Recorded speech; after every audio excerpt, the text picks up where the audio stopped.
Hola, es un nuevo momento de hablar de elecciones. Así que vuelve Rompan Todo, temporada 2, y esta vez con Paloma. Hola, vamos a romper las ideas que teníamos en la cabeza y vamos a plantear las elecciones, el transporte, las pensiones, la sexualidad, la religión, incluso vamos a hablar de conservadores. Así que no se olviden, rompan todo, rompan sus ideas. Temporada 2.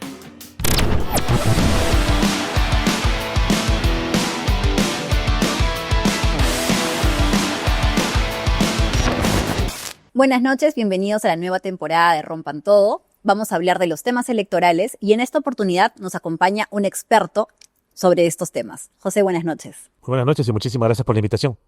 Vamos a presentar un poco a nuestro invitado. José Naupari Wong es abogado por la Pontificia Universidad Católica del Perú, magíster en Derecho Constitucional y Derechos Humanos por la Universidad Mayor de San Marcos. Tiene un diplomado en Elecciones, Representación Política y Gobernanza Electoral por el Instituto de Investigaciones Jurídicas de la UNAM. Es ex asesor de la Comisión de Constitución y Reglamento del Congreso y ha tenido diversos cargos en el Jurado Nacional de Elecciones. Para ver qué necesitamos los electores en estas elecciones, le doy pase a Gonzalo. Muy buenas noches, Paloma. Muy buenas noches, José. Bueno, José, en estas elecciones nos vamos a encontrar con una cédula, digamos, para los que estamos acostumbrados, gigante, ¿no? De 42 centímetros por 44 centímetros, si no me equivoco. Digamos, esta es una impresión que es en realidad pequeña para lo que va a ser la cédula. Esta sí en principio tiene unos 42 centímetros, pero nos faltaría unos 14 centímetros más, ¿no? Entonces es una sábana, ¿no? El elector, cuando vayamos a la votación, nos vamos a encontrar con una cédula bastante grande. ¿Qué es lo que nos vamos a encontrar, ¿no? A diferencia tal vez de las elecciones pasadas, ¿cuál es la novedad? ¿Con qué nos vamos a encontrar esta vez? Claro, ciertamente habría que recordarle a la gente que vamos a pasar de 3 a 5 elecciones, ¿no? Antes teníamos un Congreso unicameral, ahora tenemos un Congreso bicameral que encima se va a elegir en 3, digamos, elecciones diferentes. Si vas a tener en primer lugar elecciones de fórmula presidencial, elecciones de diputados por distrito electoral múltiple, en la cual cada departamento, por decirlo de alguna manera, aparte de Callao, Lima, provincias, es una circunscripción.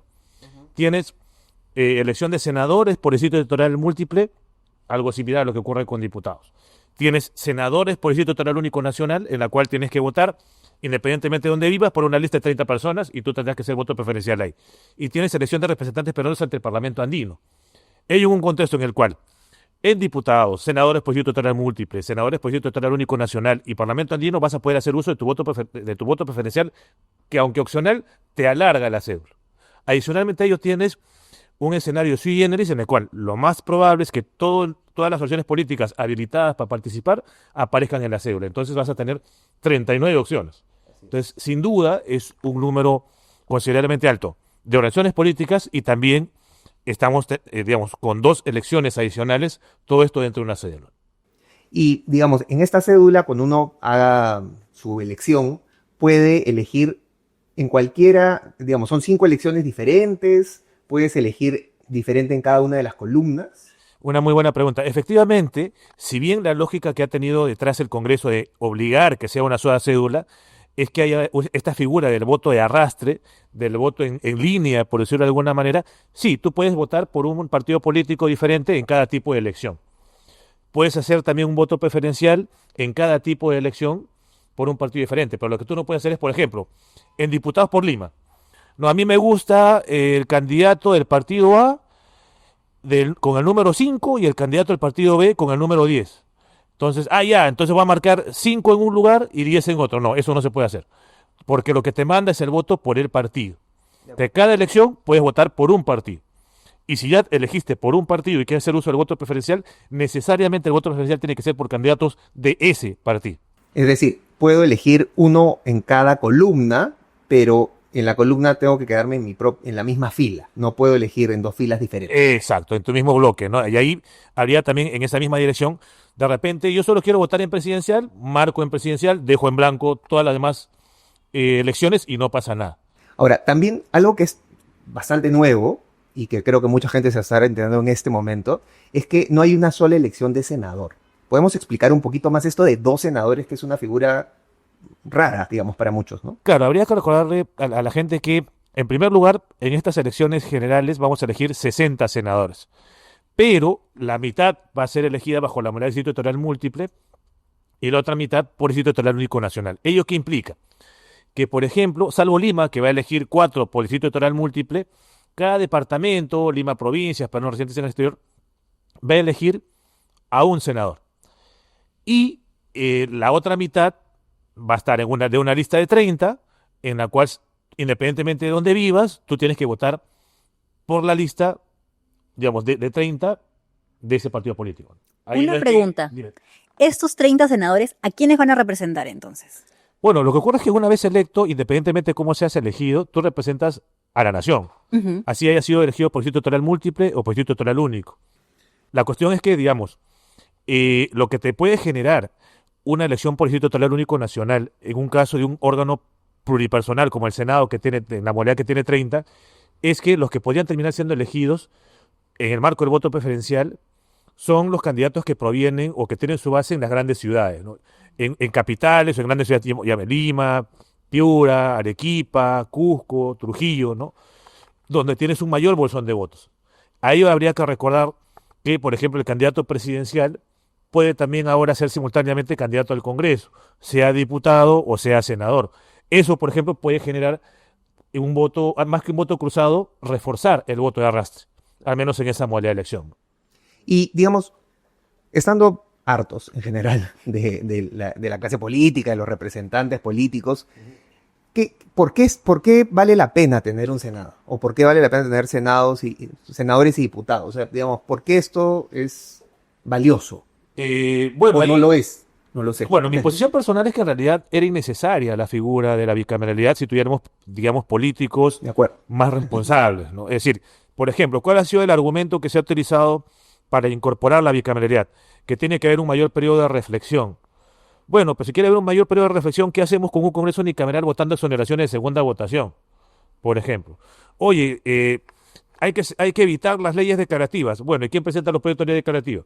Hay que, por ejemplo, evitar iniciativas irresponsables que no sean compatibles con la iniciativa de gasto. Y eso lo puede hacer con un Congreso unicameral. En el caso de un Congreso unicameral, podría tranquilamente establecer que bajo ningún supuesto yo puedo exonerar de dictamen un proyecto de ley. ¿Y acaso no se hace con este Congreso unicameral? ¿Y a quiénes eventualmente van a acceder al Senado? ¿No son gente del mismo partido del cual va a provenir la gente de la Cámara de Diputados? Y que probablemente quieran aspirar a ser senadores, quienes hoy por hoy son congresistas y que presentan iniciativas declarativas, presentan justamente o promueven exoneraciones de segunda votación. O sea, ¿qué me garantiza que convirtiéndote en senador te vas a convertir en una persona responsable? Entonces, sin duda, en un plano ideal, el senador, que tiene una figura, digamos, de revisar lo que hace la Cámara de Diputados, debiera apuntar a una mayor responsabilidad. Pero no tengo que esperar que haya un Senado, no tengo que esperar tener 45 años o tener experiencia para ser responsable. Ujú. No recuerdo.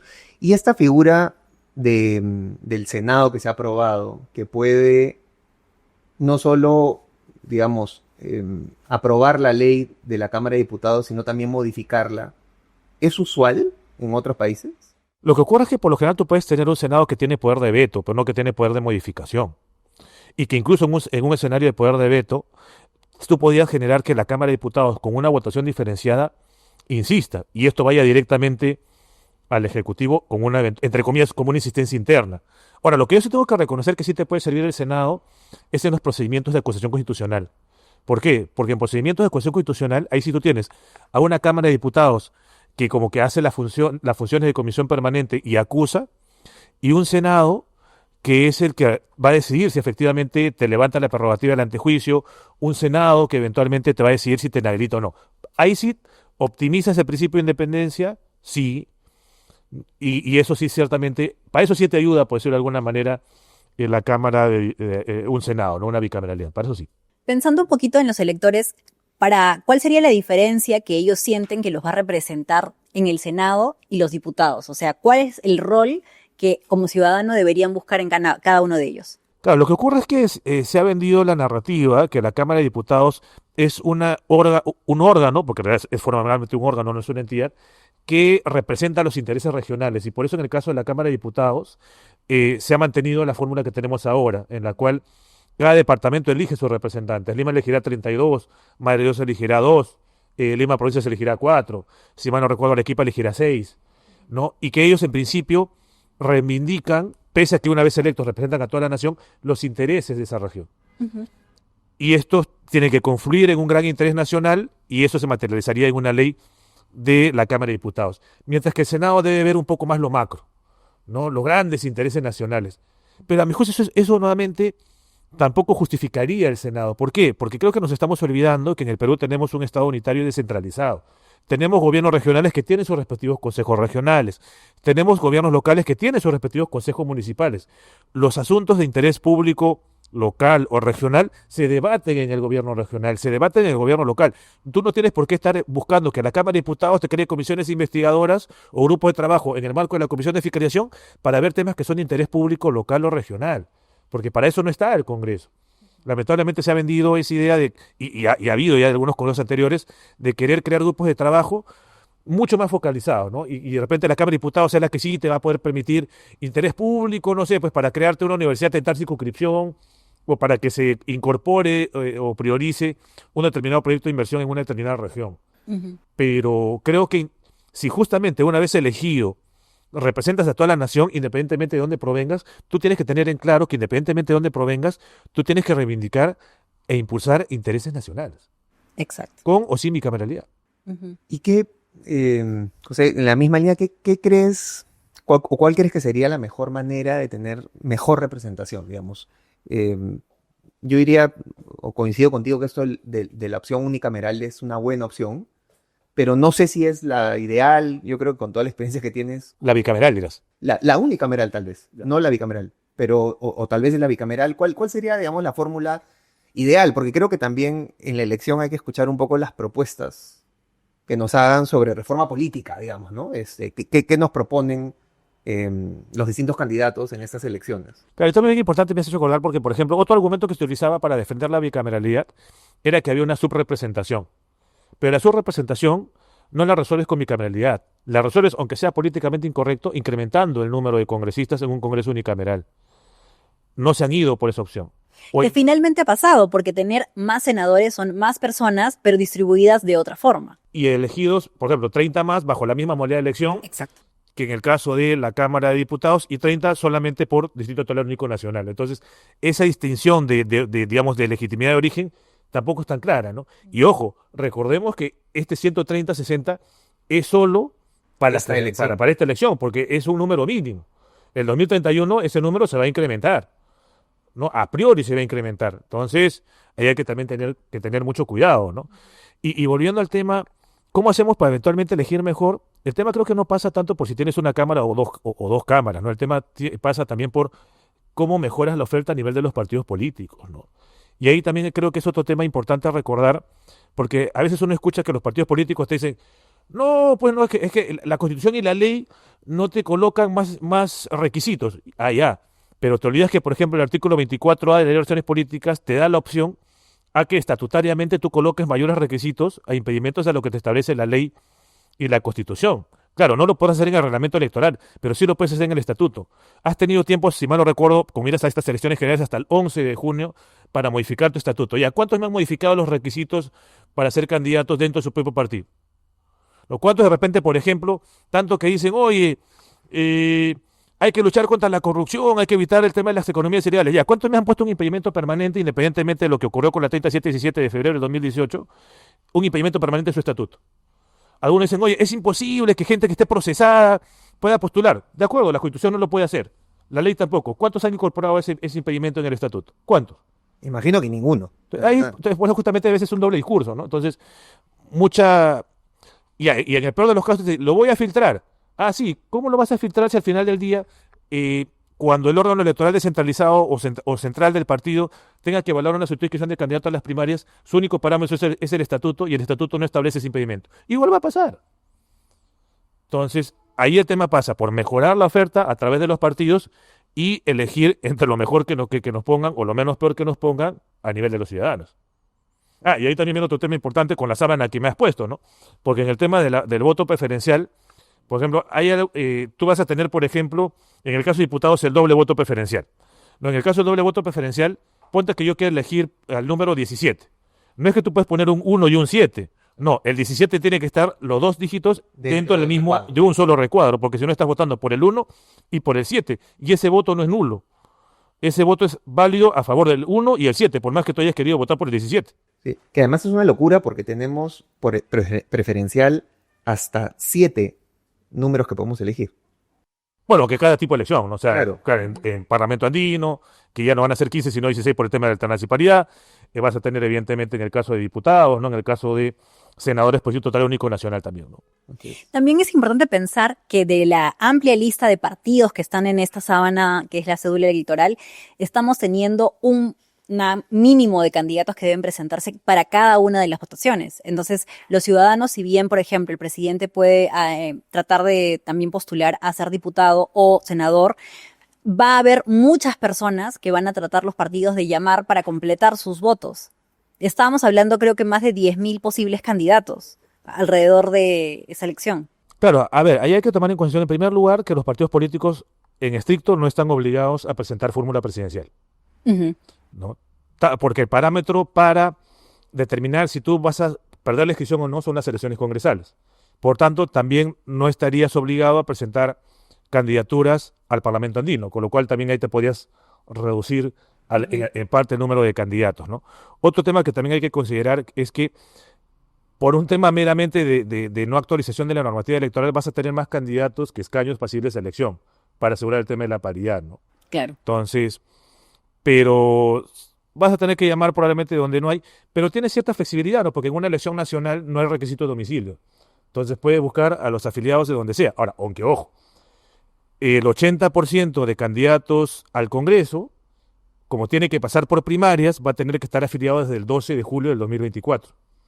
Si no se está afiliado desde el 12 de julio del 2024, podrás ser designado, pero no podrás ser parte de las primarias. Entonces, ese 80% va a tener que ser afiliado desde el 12 de julio del 2024. Claro. Y se suma este 20% de invitados. Los invitados pueden ser cualquier ciudadano. 20% de designados. Hay Perdón, que de distinguir designados. entre invitado y designado porque el designado, que es el 20%, puede ser un afiliado que simplemente no quiso participar en las primarias y quiso ir de frente, Así es, así es. ¿no? Entonces, sin lugar a dudas, ahí también es un elemento a...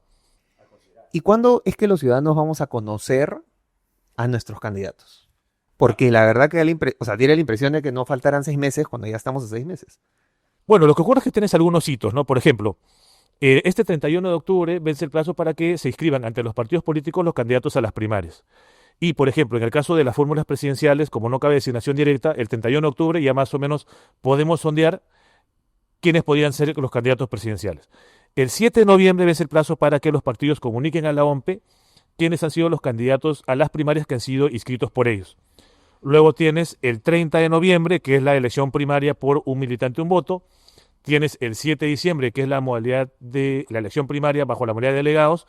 Tienes el 15 de diciembre, que vence el plazo para que se proclame el resultado de las primarias. Y ahí ver si cumplen o no con esta ficción de mínimo representatividad en el resultado de las primarias para seguir participando. Y luego tienes el 23 de diciembre, que vence el plazo para que se presente la solicitud de inscripción de lista de candidatos a cargos de elección popular, que va a comprender a los que provienen de las primarias y a los designados. Ahora bien, el 23 de diciembre es el plazo sine qua non si es que vas presencial. Si tú quieres recurrir a una modalidad digital o virtual, basta que tú entres antes de las 11:59 de la noche del 23 de diciembre, no te salgas de la página y puedes completar, entre comillas, el proceso de inscripción hasta las 11:59 de la mañana del 24 de diciembre. Ok. Y ahora, Solo, perdón, para recordar esta parte, las elecciones primarias son solo los miembros de los partidos. Bueno, lo que ocurre es que había 3 modalidades, ¿no? Las primarias abiertas facultativas, que es, digamos, en la cual participarían como electores los afiliados y los ciudadanos no afiliados que hubiesen sido aceptados, por decirlo de alguna manera, por el partido. La modalidad un militante, un voto, y la modalidad de delegados. Los delegados, evidentemente, tienen que ser afiliados, pero son mucho menores, ¿no? Y ahí viene también un tema muy singular, porque tal cual está la norma actual, ¿quién lleva a cabo la elección de los delegados? El partido. El sistema electoral no se mete. ¿Quién define cuántos delegados van a elegirse? El partido. O sea, puede ser tranquilamente un partido de 100.000, dice, no, ¿sabes qué? Yo quiero 10 delegados nomás, o 15 delegados, no pasa nada, ¿no? Y a eso le sumas el hecho de que el artículo 24 de la LOP te dice que para poder seguir participando, el partido político tiene que obtener el 10% de votos válidos del total de electores hábiles. Entonces, si bajo la modalidad militante un voto, tienes que ir el 10% a votar, pero ese 10% tiene que emitir votos válidos. Si no, no sigues participando y no vas a figurar en el sabanón. Si vas por delegados, que es por eso que 37 de las 39 opciones está yendo por delegados, ¿no? Es el 10% de los delegados. ¿Eso qué te puede generar? Que si tú eliges o tú determinas que solo vas a elegir a 10 delegados, basta que uno haga un voto válido y ese uno define quiénes son los candidatos de un partido que puede tener 100.000 militantes. Y esas elecciones son individuales, o sea, cada partido decide cómo hacer sus primarias. Cada partido escoge la modalidad. Ujú. Y las primarias, o sea, en sentido estricto, la elección de los candidatos está a cargo del sistema electoral. Ok. Pero la elección de los delegados está a cargo del propio partido. Ujú. Pero, lamentablemente, pese a que se tumbaron las PASO en enero del año pasado, se sacó una norma transitoria para las elecciones generales que se ha prácticamente replicado para las CRM, elecciones regionales y municipales 2026, el viernes pasado, en la cual las candidaturas a las primarias se presentan, califican e inscriben ante el propio partido. ¿Por qué es un tema relevante tomar en consideración ello? Porque si vemos, por ejemplo, la norma convocación de permanencia en el tiempo, es el artículo 24 en su último párrafo de las elecciones políticas, te señala que las candidaturas a las primarias se presentan ante el jurado de tarea especial competente, Ujú. con o sin paso. Pero el Congreso, con normas transitorias, ha dicho, no. Para estas dos elecciones que vienen, el partido es el que califica. Ok, van a tratar de decidir a quienes ellos quieran prácticamente. Claro, pero ahí igual los partidos van a tener que ser muy cautelosos de respetar incluso sus propias normas estatutarias, Ujú. porque podría un jurado de tarea especial o en el marco de una tacha observar la inscripción de un candidato porque no cumple los requisitos previstos en el estatuto, ¿no? Que pueden ser distintos y adicionales a lo que contempla la Constitución y la ley. Ujú. Y en estas elecciones, en las primarias van con un militante, un voto, corrígeme si me equivoco, el APRA y Renovación. El APRA de manera directa, o sea, es decir, porque directamente lo comunicó así el partido político y en el caso de Renovación, porque pese a que comunicó la modalidad de delegados, la OMPE de oficio le varió la modalidad porque advirtió que la modalidad que estaba prevista en el estatuto en realidad era la de las primarias abiertas facultativas, es decir, con la que podían participar ciudadanos no afiliados y los militantes. Pero por el momento en el que se dio cuenta la OMPE de esa divergencia entre lo que habían comunicado y lo que decía su estatuto, lo adecuó a la modalidad de militante un voto. Y digamos que si no alcanzaran el 10% de los militantes afiliados en la votación, quedarían fuera. Y que sean votos válidos. Y votos válidos. Porque la norma te dice 10% de votos válidos del total de electores hábiles. No te dice 10% de participación electoral. Te dice 10% de votos válidos del total de electores hábiles. Claro, y ahí, efectivamente, si no llegan al 10%, Ojalá.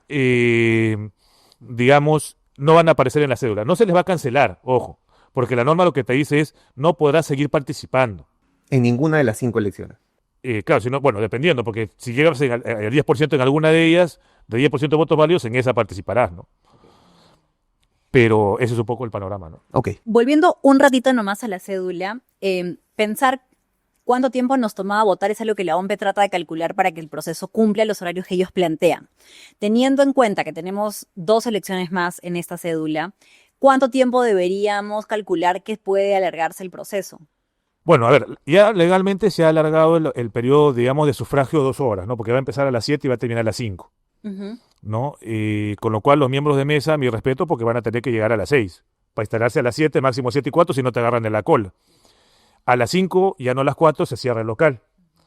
Ahora, lo que no se ha cambiado es digamos, entre comillas, la regla legal, por decirlo de alguna manera, que tú tienes máximo 1 minuto para estar en la cámara secreta. O sea, Ok. tienes 1 minuto para votar. Pero nadie nunca lo ha contado realmente.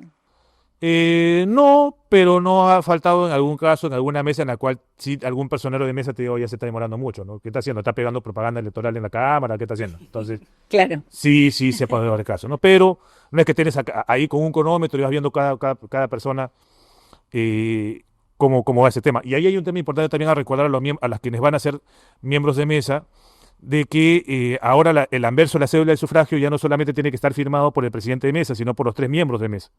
Ok, ¿No? Ya no solamente por el presidente, ¿no?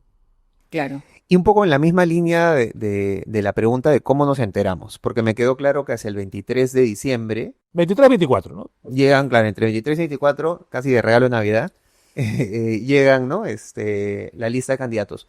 Pero eso nos garantiza a nosotros saber quiénes son, o sea, cómo es que nos enteramos los ciudadanos, las ciudadanas, de quiénes son para empezar a filtrarlos, ¿no? Porque los partidos no lo hacen por nosotros, Entonces, ¿cómo es que nosotros podemos tomar ese rol activo de empezar a filtrar candidatos? Bueno, evidentemente los medios de comunicación, tradicionales y no tradicionales, bueno, este tipo de plataformas que sin duda también van a ayudar eventualmente a revelar los antecedentes de los candidatos. Claro, en el caso de las presidenciales, ya entre el 31 de octubre y el 7 de noviembre ya puedes ir filtrando a la gente. Claro. En el caso de los candidatos al Congreso, vas a tener quizás de repente que esperarte un poquito más para ver sus declaraciones juradas de hoja de vida. Pero ahí también viene otro temita, porque ya no va a haber casi exclusiones por omisiones o falsedades en declaraciones juradas de hoja de vida. Ah, ¿no? Va a haber multa. La única opción por la cual te van a poder sacar o excluir respecto a declaración jurada de hoja de vida es si es que tú omites información relacionada con sentencias condenatorias por la comisión de delitos dolosos respecto a las cuales ya te hayas rehabilitado. Porque la regla general es que si tú tienes una sentencia condenatoria por la comisión de delito doloso, sea en primera instancia vigente o con calidad de cosa juzgada vigente, está suspendido en tu derecho de ciudadanía en el caso de, si tiene cosa juzgada, e impedido de ser candidato en el caso de sentencia en primera instancia, y no puedes postular. Pero ponte que ya te hayas rehabilitado, eso no te impediría postular, pero sí estás obligado a declarar esa condena en tu declaración jurada de hoja de vida. Y si lo omites, ese es el único supuesto al día de hoy de exclusión. Claro, tienes el tema de reincidencia en dádivas o si la dádiva supera 2 UITs, pero en términos, digamos, prácticos respecto a la declaración jurada de hoja de vida, se ha acotado. Antes era hasta por un tema vinculado con bienes y rentas te sacaban, ahora ya no. Y esas denuncias las puede presentar cualquier ciudadano para una tacha. A ver, lo que ocurre ahí es que una cosa es el procedimiento de exclusión y otra cosa es el procedimiento de tacha. ¿No? Cuando estamos en procedimiento de exclusión, el procedimiento de exclusión es de oficio. ¿Qué implica que sea de oficio? Que el jurado electoral especial define si lo inicia o no lo inicia. Ok. Pues cualquier persona puede denunciar, pero eso no te da la condición de parte. ¿Qué genera que no te dé la condición de parte? Que si el jurado electoral especial determina que no hay lugar excluir a esa persona, tú no puedes apelar a esa decisión. En el caso de la tacha se da contra candidatos admitidos. Es decir, ponte que eres diligente y el 23 de diciembre estás presentando tu solicitud de este candidato. El jurado especial tiene 3 días calendario para calificar. ¿No? O sea, va a estar comiendo su pavo y va a estar calificando la solicitud de este candidato. Entonces, eso puede generar 2 opciones. O que te admita el trámite, dice todo ataque, admito el trámite, o que te declaren inadmisible la solicitud de inscripción. Si te la declaran inadmisible, tienes 2 días calendario para subsanar. A subsanar. Y luego califican y se admite a trámite. Una vez que se publica la resolución de admisión a trámite de una fórmula o lista de candidatos, cualquier ciudadano, independientemente de dónde viva, puede plantear una tacha. Es decir, una persona de Ucayali puede plantear una tacha de candidatos de Lima. No pasa nada. Con que sea ciudadano, pagas tu tasa, va para adelante, ¿no? Y esa tacha puede ser contra la lista o contra el candidato, que puede ser porque tú no cumples algún requisito previsto en la Constitución o en la ley. O también por contradicción a la democracia interna. Justamente, si tú adviertes que hay un partido político que ha llevado a cabo su elección primaria con una modalidad que no estaba prevista en su estatuto, puedes plantear una tacha contra toda la lista. O si eventualmente has visto que de repente al jurado electoral especial se le ha pasado y esta organización política en esa circunscripción no cumple con la alternancia y paridad, te vas contra toda la lista. Pero puedes ir contra un solo candidato. De repente, este candidato tiene un impedimento. Por ejemplo, figura en el registro de deudores de reparaciones civiles. O figura en el registro de deudores alimentarios morosos. O, por ejemplo, es el hermano de quien ha ejercido la presidencia en el último año y forma parte de la fórmula presidencial. O esta persona no estaba afiliada desde el 12 de julio y sin embargo va a pasar por las primarias. Y vas contra él. Y se cae. Y ahí viene también un tema importante a recordar, porque en el caso de las fórmulas presidenciales, si tú tachas al candidato presidencial y declaran fundar la tacha contra el candidato presidencial, se cae toda la fórmula. Mientras que si tú presentas una tacha contra uno de los candidatos a la vicepresidencia, la fórmula se mantiene. ¿Ahí hay una inconsistencia, algunos dicen, con la Constitución? Probablemente. Pero lo cierto es que este Congreso ha modificado ese mismo artículo, pese a los cuestionamientos que se dieron, porque en el caso de Perú Libre se inscribió una fórmula incompleta, y se mantiene ahorita aún esa posibilidad de mantener que se pueda escribir una fórmula incompleta. Lo que nunca puede ocurrir es que tú presentes una solicitud de inscripción de lista de candidatos incompleta, pero que como consecuencia de la calificación o de una tacha se te caigan algunos, puede inscribirse eventualmente una fórmula incompleta. Y pasa lo mismo con las listas de diputados, de Exacto. senadores y... O sea, si sale alguien, no se cae toda la lista. Exacto, y tampoco el hecho de que salga alguien no quiere decir que yo tenga que recalcular si cumples o no la alternancia paridad. Ok. Me parece interesante pensar que estos procesos de tacha son posteriores a que ya se han anunciado ciertos candidatos, pero que de todas maneras, contando el tiempo, a diferencia de las elecciones anteriores, es muy corto el plazo de la difusión de quiénes son los candidatos, incluso de sus propias propuestas.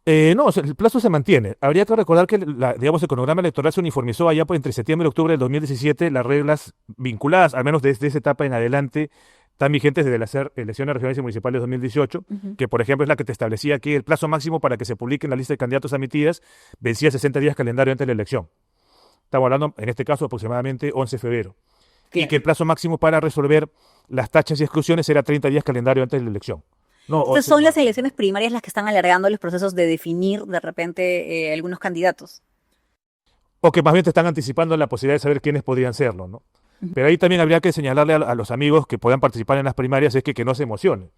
En el sentido de que puede darse el caso que tú ganes las primarias, te proclamen como ganador en las primarias, ese resultado vincula al partido, sí, pero no lo obliga a presentar la solicitud de inscripción de lista de candidatos. Ha ocurrido en el caso de la CRM de gente que ha ganado sus primarias y el partido político dijo, no, ¿sabes qué? Mira, ya me caíste gordo, no presento la solicitud.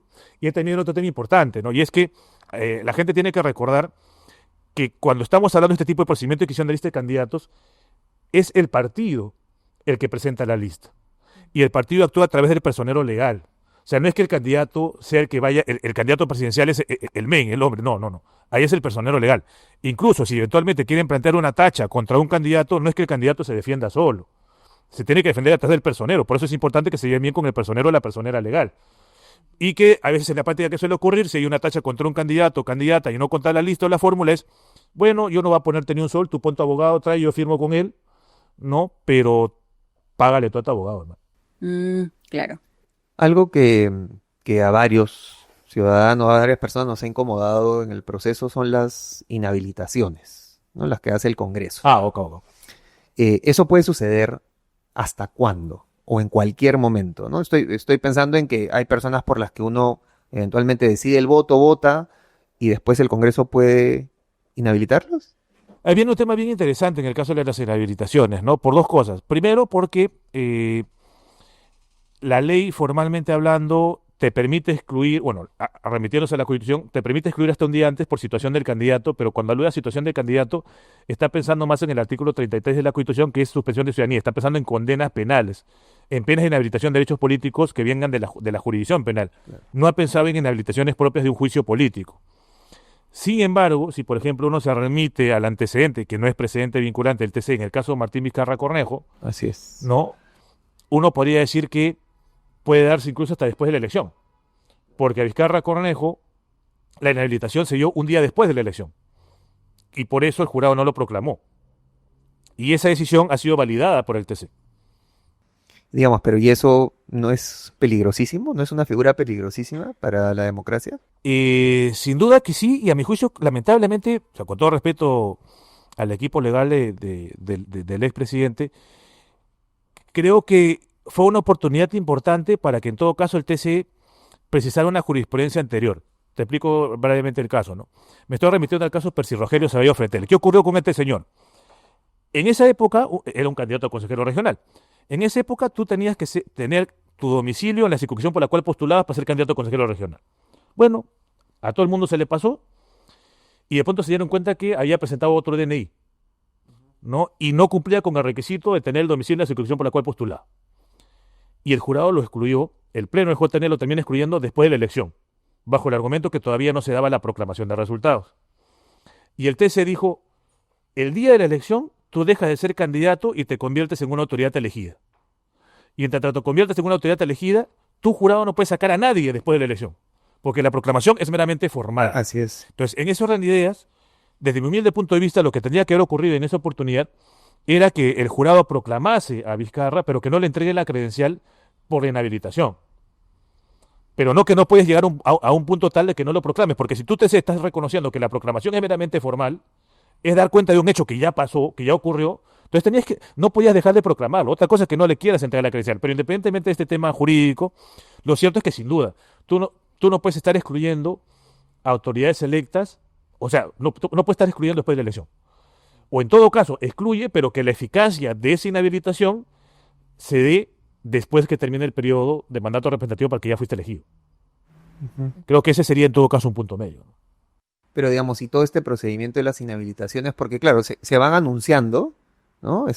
Semana tras semana, ahora están hablando de Betsy Chávez, sí, sigue hablando de Pedro Castillo, se habló de otras personas, Salvador Solar, en fin, ¿no? Digamos, hay una como intención de aplanar, ¿no? De limpiar.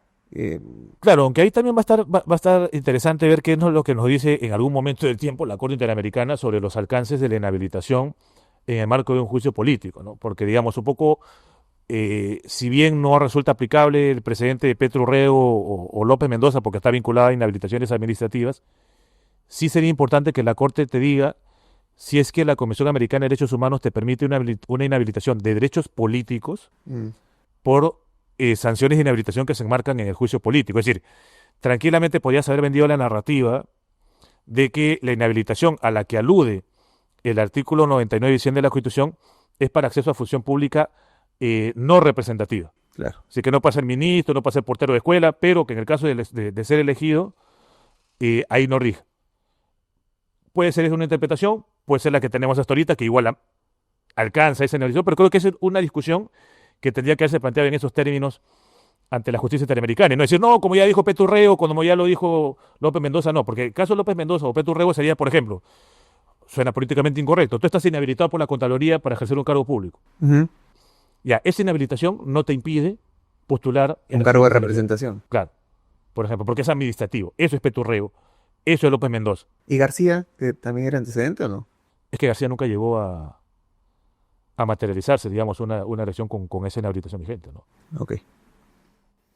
Pensando un poco en este debate de las inhabilitaciones y lo que las personas, digamos, ciudadanas comunes saben que Martín Vizcarra está inhabilitado, bueno, de repente no lo saben y justamente por eso en las encuestas el apellido del hermano que está apareciendo como el representante sigue ganando los puntos de arrastre, digamos, ¿no? Que él llevaría.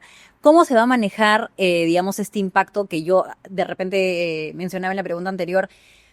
Antes, de repente, desde octubre ya sabíamos quiénes eran los candidatos presidenciales, algunos congresistas ya ponían sus números en las calles, pero esta confusión de la información un poco fuera de lo legal, ¿cómo le permite al ciudadano tener claridad para emitir su voto? Bueno, yo creo que más que claridad genera oscurantismo, ¿no? Porque, por ejemplo, tú estás poniendo el caso de M. Vizcarra, para secas, ¿no? Ujú. Ya, bueno, tú no vas a ver el nombre en la cédula. O sea, tú vas a ver foto y símbolo.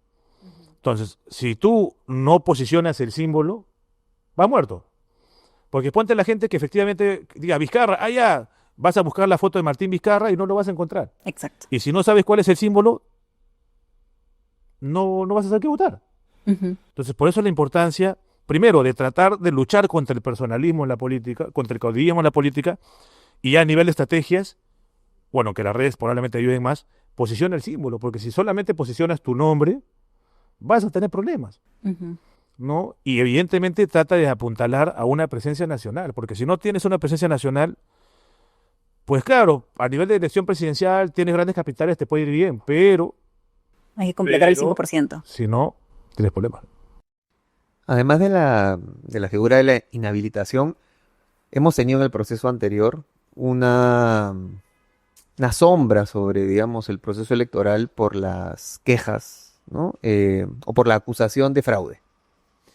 Eh, y a muchos, o no, tal vez no a muchos, pero a mí mucho, en todo caso, sí me preocupa, por ejemplo, normas como la del reconteo o figuras nuevas, ¿no?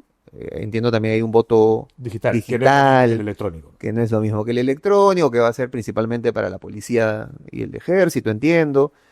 Em, Hay de qué preocuparse.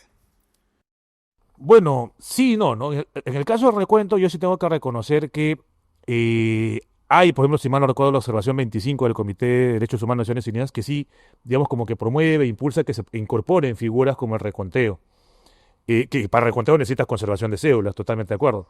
Pero sí creo que se nos ha ido la mano en los supuestos para el reconteo. Porque la Constitución, digamos, te abre la puerta a la revisión, que a mi juicio revisión y reconteo no es lo mismo, pero ya, bueno, démosle el cachito de lado. En caso de error material. Pero ahora todo es error material. O sea, antes error material era igual que error aritmético. Ahora acta sin datos, acta sin firmas, no acta con elegibilidad, todo ahora acta incompleta, todo es acta con, todo es al final del día acta con error material para abrir la puerta al reconteo, ¿no? Y lo que sí quizás pudiese ser sombra sobre el tema es que el reconteo lo va a llevar a cabo de oficio el jurado tal especial y contra esa decisión no cabe apelación alguna, ¿no? Entonces, por más que sea en audiencia pública, que sea irrevisable, sí te puede generar un poco de sombras, porque encima te dice ya, cuando la mesa es la que hace el conteo, tú puedes impugnar la validez del elector, digo, la validez del voto, ¿por qué en un reconteo que hace el jurado electoral especial no puedes también reactivar la figura de impugnación de validez del voto? Si lo estás haciendo de nuevo. Y aparte de ello, si es un sujeto distinto el que revisa, ¿yo cómo voy a saber que efectivamente hubo un error? De repente yo conté un voto nulo, pero para la mesa ese voto nulo era un voto válido y nadie lo impugnó. Punto. Ahora, aparte de ello, está el tema, a mi juicio, de que si el reconteo se va a gatillar única y exclusivamente cuando no puedas levantar la observación del cotejo entre el ejemplar de la ODP sobre plomo y el ejemplar del jurado especial de sobre celeste, entonces ya para qué tengo 4 sobres, pues si no me va a servir para nada el sobre verde, que si mal no recuerdo es el que va al JN y el sobre rojo que va a la OMPE, entonces para qué tengo cuatro ejemplares, pues si al final del día solo con 2 basta, mejor me ahorro tiempo, me ahorro plata, y digo, no, ¿sabes qué? Valen 2 ejemplares.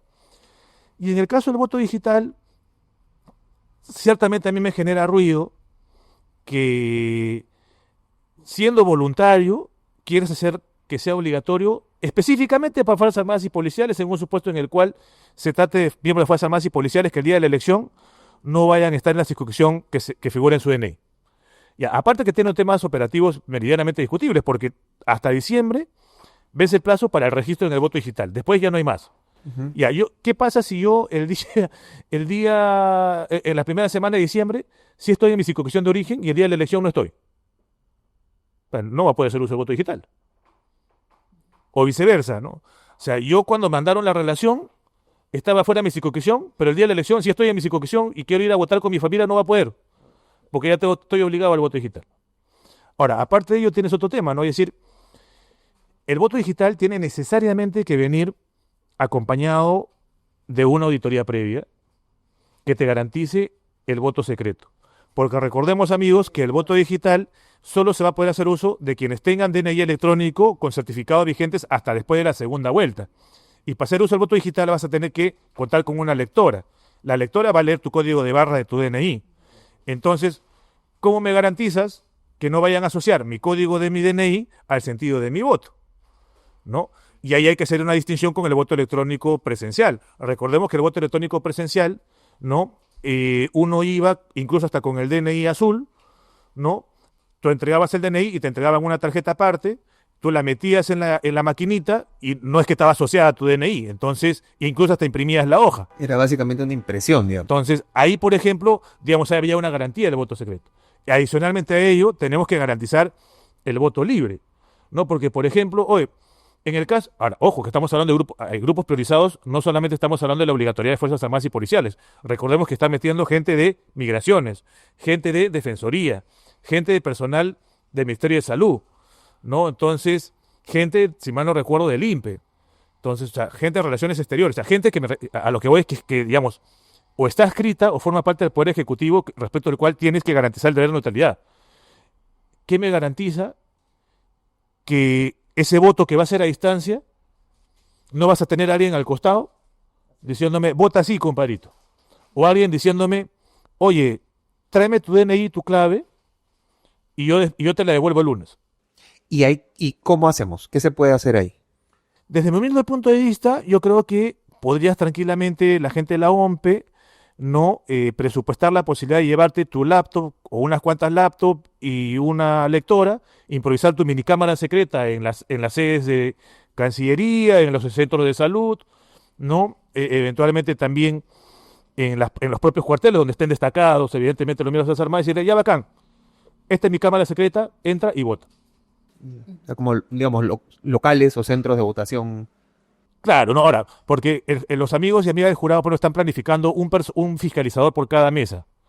Ya, eso está pensando en el voto presencial. ¿Y el voto digital? Claro, ¿cómo? Ya, ¿me podrás con una auditoría garantizarme el voto secreto? ¿Y el voto libre? Claro, ahí más que todo lo hago pensando o poniéndome como premisa en aquellas instituciones que son jerarquizadas, ¿no? Evidentemente, preparar los residentes en el exterior es una locura, pues, monitorearte a alguien, y aparte ahí no hay ningún tipo de jerarquización, ningún tipo de dependencia por parte de alguna entidad pública, pero en donde sí tienes alguna relación de dependencia, yo ahí sí haría el gasto de llevarte tu laptop, llevarte tu lector y implementarte una cámara secreta, ¿no? Ya estamos por cerrar, pero nos quedan algunas Qué lástima. preguntas. Estaba interesante, Sí. pero bueno. Tenemos una pregunta muy interesante que está asociada a, en estas elecciones, dentro de todas las modificaciones que se han hecho, no se han incluido escaños especiales para pueblos indígenas ni comunidad LGTBI. ¿Qué sería importante que como país, digamos, podamos hacer las siguientes elecciones para que esto sí suceda? ¿O cuál sería la forma de poder incluirlos? Bueno, ahí eventualmente podrías tener la ventaja que tal cual está el diseño constitucional es algo que lo puedes mover, a mi juicio, a nivel legal. ¿No? Creo que ahí ahora, tal cual está el diseño, es algo que necesitarías ley orgánica, tendrías que impulsarlo desde la Cámara de Diputados, que llegue esto al Senado y ahí manejarlo, ¿no? Pero también pasa por un tema de sensibilización, pasa por un tema sin duda de sensibilización político y social también, ¿no? Porque podrías tranquilamente trabajar una iniciativa legislativa, canalizarla como una iniciativa ciudadana que vaya al Congreso, y si el Congreso no la acepta o la desnaturaliza, te vas por un referéndum ratificatorio, porque había que recordar que lo que está prohibido es que tú vayas por un referéndum respecto al tema de reformas constitucionales, puenteándote la decisión del Congreso. Pero respecto de iniciativas con rango de ley, no hay esa limitación en la 26.300. Entonces, creo que el tema eventualmente podría ir por ahí. Pero, quizá de repente peco de pesimista, yo sinceramente creo que las elecciones que se vienen, con lo polarizadas que van a ser, lamentablemente creo que esta agenda no va a ser visibilizada en el tema de las campañas. Y tampoco tenemos de repente muchos candidatos que pertenezcan a estos grupos que, digamos, los partidos podrían incluir en sus listas desde ya. Exacto, ¿no? Porque el partido está pensando en quién te vende más camisetas, ¿no? Entonces, no en una agenda que, entre comillas, sea, no diría contramayoritaria, pero sí diría que no sea tan atractiva en un escenario en el cual, y lamentable, para bien o para mal, según las encuestas, las prioridades hoy por hoy son otras, ¿no? Uh-huh. Y una pregunta antes de darle la última a Gonzalo. Nosotros hemos vivido en este último congreso una situación en la que se hizo una comisión investigadora para ver cómo el proceso realmente se llevó a cabo sin fraudes. Y ahora tenemos, digamos, también una elección mejor dicho, las autoridades que están en los entes autónomos que ven el tema electoral podrían ser cuestionados posteriormente, ya que son 39 partidos, ya que estamos hablando del tema de las tachas, del voto digital. ¿Hay razones que podrían volver a presentar ese escenario? Bueno, recordemos que hay una sentencia del TC que ha dado carta blanca a que el Congreso pueda tramitar procedimientos de acusación constitucional contra 2 miembros del jurado al menos, ¿no? Contra el que es elegido por el Poder Judicial y contra el que es elegido por el Ministerio Público. Contra los otros 3, no. No, a ellos ni a la Junta, no llegan ni a la Junta, lo mucho podrían plantearle alguna denuncia en el Ministerio Público, pero porque ni antejuicio tienen ellos. Uh-huh. En el caso de OMPE y RENIEC, podrían ser pasibles de una sanción, no de juicio político, pero sí de remoción por falta grave en el caso de la Junta de Justicia, ¿no? Y que puede ser una denuncia que genere un procedimiento de oficio por parte de la JNJ, ¿no? Uh-huh. Gonzalo, antes de que nos den algunos tips más para votar, ¿qué pregunta tienes? Iba a ir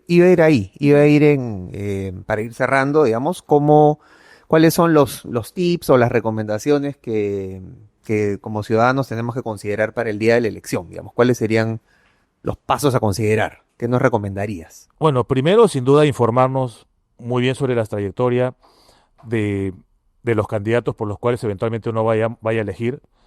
Segundo, que no menospreciemos la elección parlamentaria. Y sobre todo en el caso del Senado. Tenemos un Senado asimétrico, tenemos un Senado con mucho poder, y creo que debemos darnos el trabajo, más que incluso los diputados, de saber bien por qué senadores vamos a votar. Creo que es incluso ahí sí más importante hacer uso del voto preferencial en el caso de los senadores. Y también quizás, si bien no es una elección vecinal como una elección regional y municipal, sí ir más allá de los meros antecedentes formales del candidato. Me explico, es decir, hoy por hoy la gente que ha sido, o alguna gente que ha sido presuntamente atribuida, se les atribuyó presunta comisión de delitos de este Congreso, no tenía ni antecedentes policiales. Y una vez que les ha dado poder, ya hemos visto cómo han terminado. Que tienen antecedentes Entonces, con lo cual, digamos, la sola ausencia de antecedentes hoy por hoy no hay garantía de nada, ¿no? Tenemos que ir quizás más a las trayectorias como ser humano de la persona, ¿no? Porque a veces, lamentablemente, como dice, bueno, algunos dirían el poder transforma, otros dirían el poder muestra tu real cara, ¿no? Sin cirugía, sin duda. Pero ese es un poco el panorama, ¿no? Entonces hay que ir a trayectorias de ser humano, no solamente trayectorias académicas, ¿no? Ah, y también importante, ¿quieres votar? Tienes que saber muy bien si es que lo que te están prometiendo es algo que al cargo al que estás aspirando puede hacer. Porque si no, te están vendiendo puro humo y vas a terminar votando por el candidato viral. Ah, y otro tema importantísimo. Los podcasts son importantes, las redes son importantes, pero no votes por el showman.